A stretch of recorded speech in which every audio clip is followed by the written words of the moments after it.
everybody, it's Ron with Ron's Computer Videos. How are you this evening? I hope you're doing well, and if you live in the Midwest, I hope you are finally dug out. So over the last couple of weeks, I've had a few people reach out and say, hey, Ron, have you thought about maybe updating your, how to configure your BlueSCSI video for 2026? And I said, you know what? I love content, let's do it. Because honestly, there has never been a simpler time to get your old Mac bootstrapped with a BlueSCSI. Except for maybe next week when it'll be slightly easier, but I'm not making a video then, I'm making it right now. So let's say you're one of those people, you got a little bit of Christmas money left over, and you've decided to go ahead and add solid state storage to your old Mac. Like I've got an external BlueSCSI V2 here, or heck, you could be one of those people building a cat Mac, and instead of having a mechanical drive, you want to use one of these BlueSCSI V2s. And I don't blame you, because it sure takes a lot of the pain out of setting these machines up. Let's just get right to it. InfiniteMac.org is a really, really great website for setting up these bootstrapped Mac images. So let's go ahead. You can head over to InfiniteMac.org, and then we're going to scroll down to System 7.5. And what this is going to do for us is this is going to make it really easy to kind of build our image on a modern machine. Now, this doesn't have to be the operating system you end up with, but it is a great base to boot from to make your image. So let's do a few customization things first. To make sure you guys can actually see what's going on, just for me, I'm going to set this to 640 by 480. And let's run. Okay. By default, it is going to boot up. If you have never started this before, you should have a drive that kind of looks like this and is completely empty except for a README file.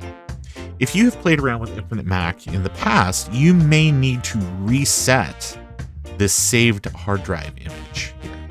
And how you can do that is you can go down to Settings and you can click Reset.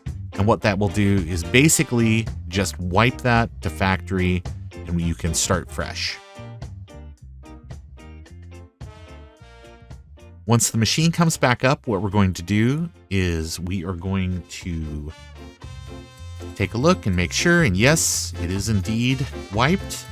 And now what we are going to do, we're going to select it, we're going to go to Special, we're going to go to Erase. And what this is going to do is this is going to wipe that image and apply the what are called drivers that actually let the Macintosh know that this is a hard drive that is bootable. It's basically the low-level programming that the operating system needs to know that you can actually boot from this device. So we're going to go ahead and let's call this Ron's Cat Mac. Erase.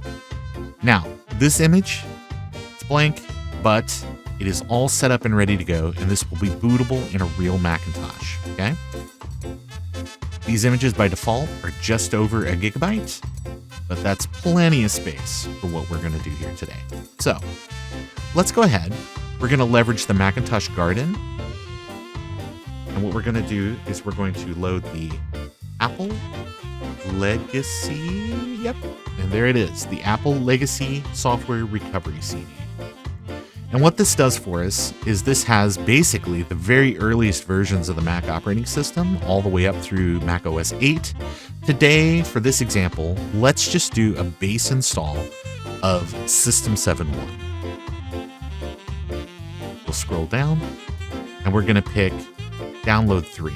And what will happen is because this host machine that we're playing around with here is running System 7.5, it will download the image and it will automatically mount this on the desktop. Now, other things you might download from Macintosh Garden, if you were to download this as like a zip file or a zip or something like that, what will happen is those downloads will show up inside the outside world downloads.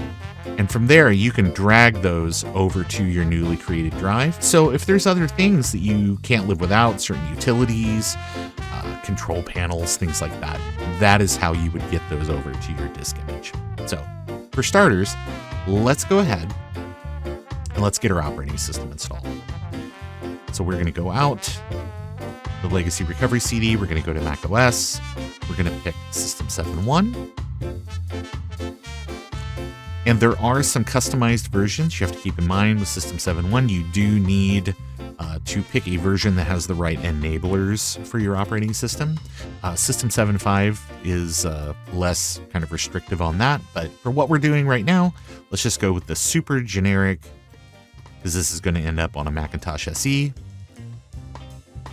We'll double click the net install. What net install does is this actually mounts the disk images for us, and then we can just run the installer from there.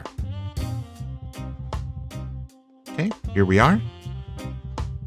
Hit OK. Obviously, we're not going to be able to install this to the emulator drive, so let's switch over to Ron's CatMac. There we go.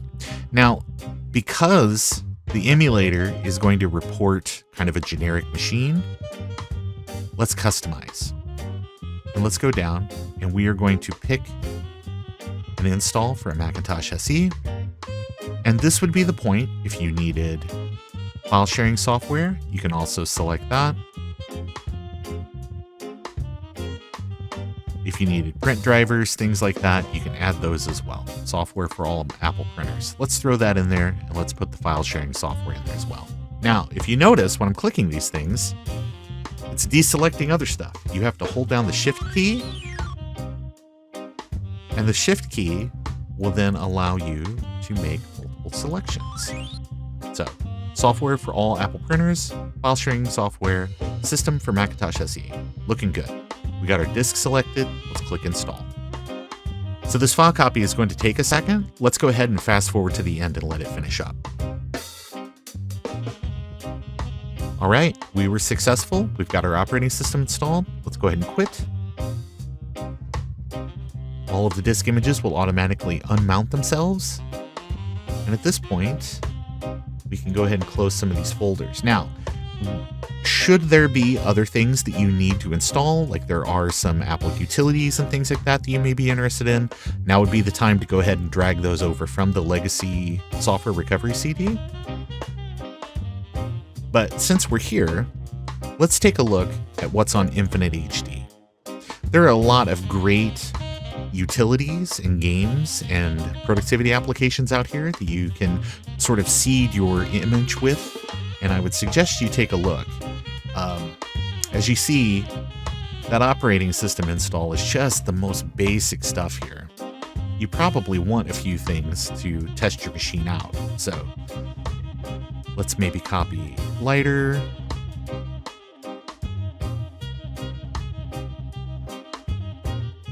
Let's also make sure that we grab a copy of Stuff and Expander.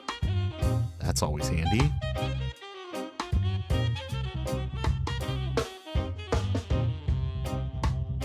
And maybe we could grab a copy of MacWrite or ClarisWorks. Let's grab MacWrite 2.2. Okay, so we have a very basic image setup with plenty of space to add things in the future once we get this over to the real hardware. But definitely take a few minutes, maybe evaluate and see if there's anything out there on the Infinite HD that you need. But once you are done, what we're going to do is we are going to save a copy of our disk image to our local machine. And the way that we do that is by going down to Settings, and we are going to select Save Disk Image. I know that this import, export stuff up here, this might be confusing. You can ignore this for this operation. What we are going to do is we are going to save disk image. What this will do is we'll save a local copy of that drive we just created, so that way that we can copy that over to our BlueSCSI. So, save disk image. We're going to save Vice image as an HDA. At this point, the emulator will reboot itself. And we now have a downloaded file. Okay?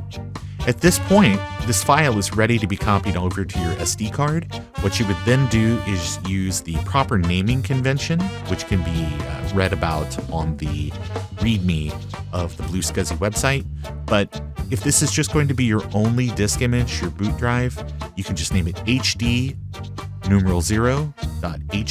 and you're good to go.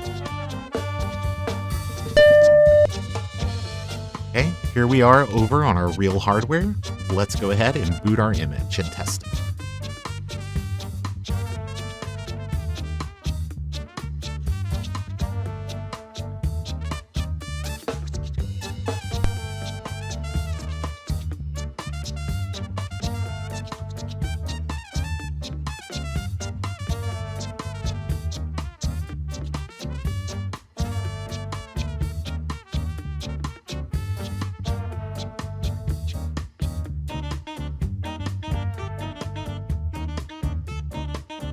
There we go, System 7.1 on our Macintosh SE. Plenty of RAM left over to run applications.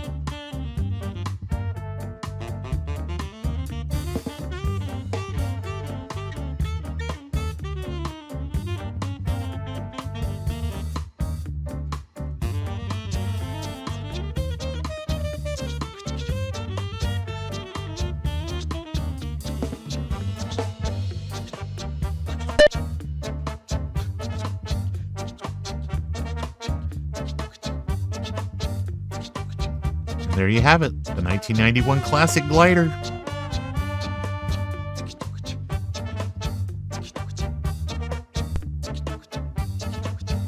That's it, really. It doesn't take too long to set up, as you saw.